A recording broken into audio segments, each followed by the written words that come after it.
நண்பர்கள் அனைவருக்கும் வணக்கம். நான் ரொம்ப நல்லா இருக்கேன். நீங்களும் நல்லா இருக்கணும் அப்படின்னு நினைக்கிறேன். எப்போவுமே அடுத்தவங்க நல்லா இருக்கும்னு நினைக்கணும். அதுதான் நம்ம தாரக மந்திரம். இந்த ஊரும், உலகம், நாடும் எல்லாமே நல்லா இருக்கும். சரிங்களா? இன்றைக்கி ஒரு பதிவு என்ன அப்படின்னா, வருஷ கடைசியில் ஒரு பதிவை போடுறேன். அதாவது 2025 வந்த வேகத்தில் போயிடுச்சு. சரிங்களா? இந்த 2025ல் நம்ம என்ன அப்படின்னு நினச்சி பாருங்கள். உங்களுக்குள்ளே நீங்களே கேள்வி கேட்டு பாருங்கள். 25ல் என்ன 26ல் என்ன அப்படின்னு உங்களுக்குள்ளே நீங்களே கேள்வி கேட்டுங்க. எனக்கும் தான் சேர்த்து தான்.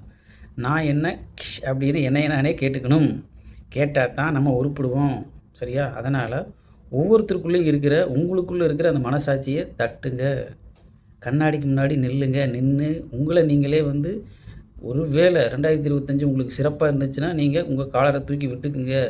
சிறப்பாக இல்லை அப்படின்னா நீங்களே டைரெக்டாக உங்களை திட்டிக்கிங்க. வேறு வழியில் உங்களை வேறு யாரும் திட்டக்கூடாது. நீங்கள் தான் திட்டணும். வேணாம் வேறு யாராவது திட்டினா நமக்கு அது ரொம்ப கேவலமாக போயிடும். அதெல்லாம் வேண்டாம். ஸோ உங்களை நீங்களே திட்டிக்கிங்க. ஏன்டா இப்படி செஞ்ச அப்படின்னு திட்டிக்கிங்க. 2024 இப்படி இருக்க மாட்டேன் அப்படின்னு ஒரு தீர்மானத்தை எடுங்க. ஜனவரி 1ஆம் தேதி எடுத்துகிட்டு அன்னையோடு மறந்து போகக்கூடாது.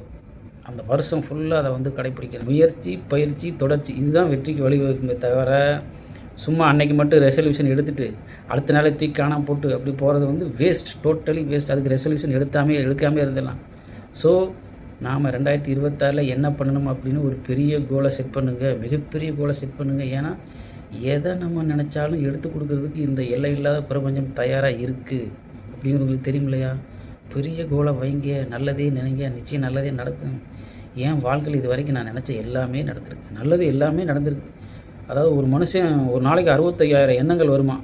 அதெல்லாம் நமக்கு வேண்டாம். நல்ல எண்ணம் ஒரு எண்ணமாக நினைங்க. அதை கோலை வைங்க. நிச்சயமாக அடைவீங்க. நிச்சயமாக சக்ஸஸ் ஆவீங்க.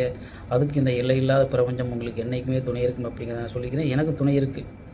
நீங்கள் எந்த கடவுளை வேணாலும் கும்பிடுங்க, கும்பிடாமல் போங்க. ஆனால் இந்த பிரபஞ்சத்தை முழுசாக நம்பினீங்கன்னா உங்களுக்கு இந்த பிரபஞ்சம் அள்ளி கொடுக்க தயாராக இருக்குது. தயவு செஞ்சு பிரபஞ்சத்திட்ட வேண்டிக்கிங்க. பெரிய கோலை வைங்க. நல்லது எல்லாத்துக்கும் நல்லதே நினைங்க. நீங்கள் நல்லா இருப்போம். எல்லாருமே நல்லா இருப்போம். Thank you very much.